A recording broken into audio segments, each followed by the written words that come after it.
Камчыбек Ташиев, пилотсуз учуучу аппараттарды Орусия менен Түркиядан алып жатабыз. Кыргызстан Орусия жана Түркиядан учкучсуз учуучу аппараттарды сатып алат.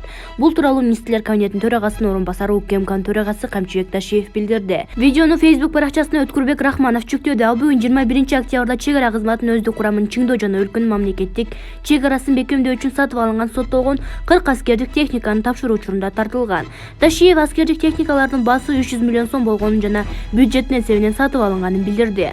Алардын баары Баткен облусуна жөнөтүлөт. Ошондой эле техникалык базаны чыңдоо иштери жүрүп жатканын белгиледи. Биз башка техникаларды алуу үчүн да мамлекет бюджеттен акча төлөдүк. Азыр Түркияда биз үчүн байрактар учкучсуз учуучу аппараты жасалып жатат. Мындай техника дүйнөнүн 5 өлкөсүндө гана бар. Алардын бири Кыргызстан болот. Жакында алда келип түшөт. Бүгүнкү күндө Түркияда башкаруучуларыбызды окутуп жатабыз, деди Ташиев. УКМК төрагасы мындан сырткары Орусиядан дагы Орлануун учкучсуз учуучу аппараттарын сатып алып жатканын, ал үчүн каражат бөлүнгөнүн айтты. Аны менен катар снайпердик куралдар да алынып жатканын кошумчалады. Булак Назар News KG. Эл чындыкты билсин. Тарыхыбызда биринчи жолу өлкөгө 40 дана жаңы аскердик техника сатып алынды. Бүгүн президент Садыр Жапаров Улуттук коопсуздук мамлекеттик комитетинин чек ара кызматына күчүрмөн техниканы тапшыруу аземине катышты. Бул тууралуу президенттин администрациясына билдиришти. Маалыматка ылайык, зооттолгон аскердик техниканын 40 данасы УКМК чек ара кызматынын өздүк курамын чыңдоо жана өлкөнүн мамлекеттик чек арасын бекемдөө үчүн мамлекет башчынын тапшырмасы боюнча сатып алынган. Белгилей кетсек, өлкөнүн эгемендүүлүк тарыхында биринчи жолу жергиликтүү аймакка ылайыкталган 40 дана жаңы аскердик техника толугу менен бюджеттик каражатка сатып алынды. Булак Super.KG. Эл чындыкты билсин. Кыргызстанда бензиндин литри ноябрда 9-10 сомго кымбаттайт. Кыргызстандын нефтетрейдерлер ассоциациясы күйүүчү майлоочу май рыногундагы олку-солку абалга байланыштуу Азаттыкка түшүндүрмө берип, бензин менен дизелдин баасы кымбатташы мүмкүн деген жоромолорун бөлүштү. Ассоциациянын президенти Канат Эшатов билдиргендей, сентябрдын башында кыргызстандык компаниялар Орусиядагы заводдордун бензиндин тоннасын $700 алып турушса, азыр $820 сатып алууда. Дизелдик отунун чыккан баасы мурдагы айда $600 болсо, октябрда $700-720 чыкты. Бул Кыргызстанда келерки айдагы бааларга таасир этет. Компаниялар азыр Орусияда келишим түзсө, кудуу ошол өскөн баалар менен түзүлүүдө. Алар алган күйүүчү майлар ошо менен 2 аптадан кийин, башкача айтканда ноябрдан баштарында келет. Натыйжадан бензин менен дизелдин баалары азыркыга салыштырмалуу 8 сом 90 тыйындан баштап 9-10 сомго чейин көтөрүлөт. Ноябрдын баштарында Азастан кошулушу мүмкүн, бирок айдын аягында баа ушул көрүмдө өсөт, деди ал. Нефтетрейдерлер ассоциациясы мурдагы божомолунда күйүүчү майлоочу майлар октябрда 1-1,5 сомго чейин баа кошорун эскерткен эле. Соңку баалар көрсөткөндөй, бул жоромол туура болуп чыкты. Муну алдын алуу үчүн бул тармактагы ишкерлердин уюму бензинге акциздик салыктын ченин убактылуу төмөндөтүүнү жана дизелдик отунду импорттоону, кошумча нарк салыгын бошотууну министрлер кабинетинен суранган.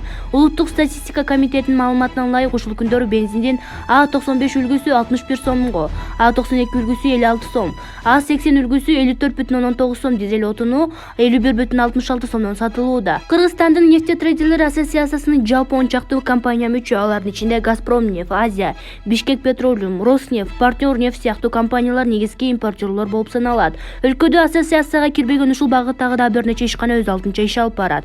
Кыргызстанда күйүүчү майга болгон жылдык керектөө 1,3 миллион тоннадан 1,5 миллион тоннага чейин жетет. Быйылкы эсептер жылдын жыйынтыгында аныкталат. Булак Назар News KG. Эл чындыкты билсин. Владимир Путин: азык-түлүккө болгон кризис дүйнөдө мындан ары да курчушу мүмкүн. Азык-түлүккө болгон кризис мындан ары да өрчүшүнө бардык негиздер бар. Бул тууралуу Россиянын президенти Владимир Путин Валдай форумунда билдирди. Анын айтымында, бир нече мамлекеттерде жада калса, региондордо мезгил менен азык-түлүк кризиси жаралууда. Балким бул боюнча дагы сүйлөшөрбүз, бирок бул кризис жакынкы күндөрү дүйнө боюнча өрчүшүнө бардык негиз бар. Эң жогорку чегине жетиши мүмкүн, деди Путин. Ошондой эле ал суу жана электр энергиясынын тартыштыгынан да эске алуу керектигин айтты. Булак Назар News KG. Эл чындыкты билсин. Дастан Бекешев жалган жала жапты. Акын Темирлан Ормуков сотко кайрылды. Акын Темирлан Ормуков депутат Дастан Бекешевдин үстүнөн арыз жазып Бишкектин административдик сотуна кайрылды. Ал доо арызы тууралуу социалдык тармактагы баракчасына жазып чыкты. Арызда БШКнын жумушу тобунун жыйынында Дастан Бекешев Орусияда көптөн бери жашап, эч нерсе жаза албаган белгилүү бир Акбар Бейшалиевдин атынан Ормуков арыз жазганын, ага жала жапканын айтылат. Бул жалган жала. Дал ушул Акбар Бейшалиев Борбордук шайлоо комиссиясына, башкы прокуратурага жана УКМКга арыз жазган. Акбар Бейшалиев Майыптар кыймылынын улуттук альянсы коомдук фондунун координациялык кеңешмесинин мүчөсү, деп билдирет Темирлан Ормуков. Сот тарабынан акындын доо арызы кабыл алынды. Азырынча отурум белгилене элек. Булак Super.KG. Эл чындыкты билсин. Акылбек Жапаров айыл өкмөттөн келип мага акыл үйрөткөндү токтоткула. Министрлер кабинетинин төрагасы Акылбек Жапаров жергиликтүү бийлик органдары менен болгон бүгүнкү республикалык кеңешмеде айыл өкмөт башчылары кеңеш бергенди токтотуп, конкреттүү бизнес долбоорлор менен иштеш керектигин белгиледи. Залда отурган жетекчилер конкреттүү сунуш долбоорлорду даярдаңыздар. Кеңеш бергенге анан ой айтканга мастер болуп калдык.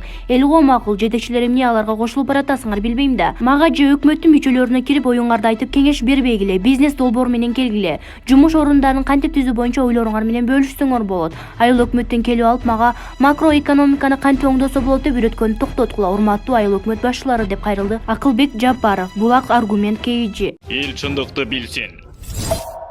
Садыр Жапаров: биз электр энергиясын кошуна өлкөлөрдөн бүгүн эле импорттоп жаткан жокпуз. Бишкек шаарында жергиликтүү өз алдынча башкаруу органдарынын жана жергиликтүү мамлекеттик администрация башчыларынын республикалык кеңешмеси өтүп жатат. Анда президент Садыр Жапаров сөз сүйлөдү. Азыр электр энергиясын Түркмөнстандан алып жатабыз. Казакстан, Өзбекстан мурдагы келишимдердин негизинде электр энергиясын берип жатышат. Биз электр энергиясын кошуна өлкөлөрдөн бүгүн эле импорттоп жаткан жокпуз. 2010-жылдан бери бүгүнкү күнгө чейин электр энергиясын импорттоп жатабыз. Менин тапшырма менен энергетика министри электр энергияны дөглө деп суранган. Күндүз жарыктар күйүп турат. Бул эмнени билдирет? Бул бизге электр энергиянын арзан болгону үчүн. Ушуга байланыштуу жергиликтүү бийлик электр энергиясын үнөмдүү пайдалануу ишин жүргүзүшү керек. 2024-жылы электр энергия кризисинен чыгабыз, дейт ал. Булак super.kg. Эл чындыкты билсин.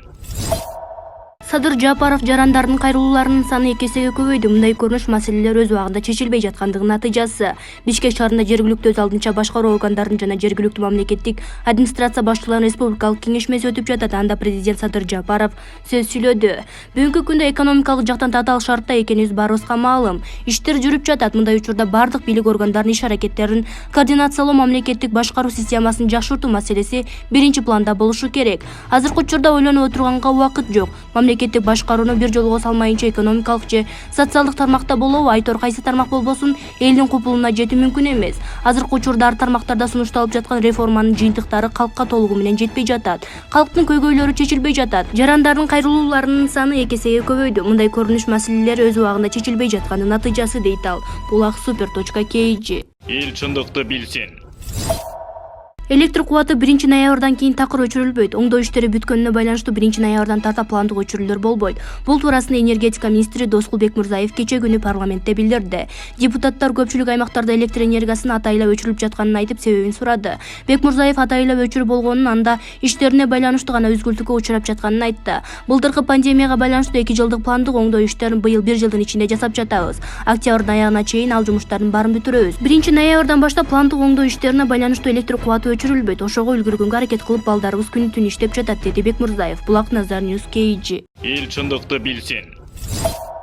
Садыр Жапаров: жетекчи мамлекеттик кызматты байлык топтоо колдонсо, биздин арабызда орун жок. Эгерде жетекчи мамлекеттик же муниципалдык кызматты материалдык байлыктын булагы катары эсептесе, анда ага биздин арабызда орун жок. Бул тууралуу президент Садыр Жапаров Бишкекте өтүп жаткан иш-чарада билдирди. Мисал катары ал кече чек ара кызматынын бир катар жетекчилерин кармалышы тууралуу белгилүү болгонун айтты. Генералдык штабтын башчысы бир нече кызматкерлер коррупциялык схема түзүп, чек арадан өтүп жаткан адамдарды акча чогултушкан. Экинчи мисал, райым берүү боюнча комиссиянын жооптук ачысы пара алып жаткан учурда кармалды. Бул ким экендигине карабай коррупция менен күрөшүүнүн мисалы, деди ал. Булак аргумент KG. Эл чындыкты билсин.